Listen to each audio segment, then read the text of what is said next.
Are there any lessons that you still remember, and how have they impacted you growing up? Yes, I mean, there were. I mean, one time in particular, Gray Whitford, our assistant scoutmaster, and then became scoutmaster, recently passed away.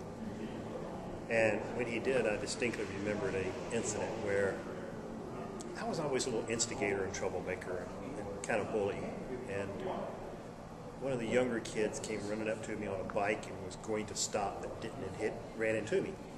And I was probably just short of hauling off and smacking the guy.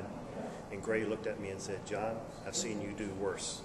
And I thought for a minute, and the guy ran away, obviously, when he could, but I remember that many times. I mean, I have done worse. If somebody does something to me, you know, look, I've done worse than that. I mean, that's no big deal. Growing up at home, my father and I really didn't get along together. He was a traveling salesman, and we never saw eye to eye. Mom always said we were too much alike. And Gray and C.H. Weston, you know, were the ones that gave me my foundation. Now, since, you know, later in life, as my dad mellowed and maybe I matured, whichever the case is, you know, we became very close. But back then, Gray and C.H. were basically my parents, or my father, image. Okay. Do you remember anything while you were a scout that you look back at and laugh now?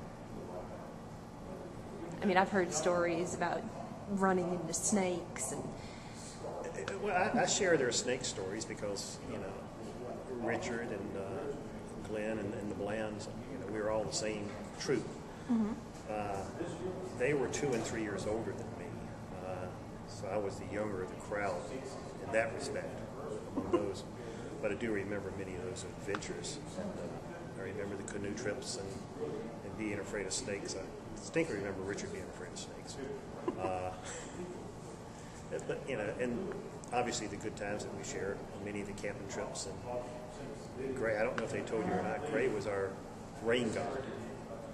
If you haven't heard that story, anytime Gray Whitford went with us on a camping trip, it rained.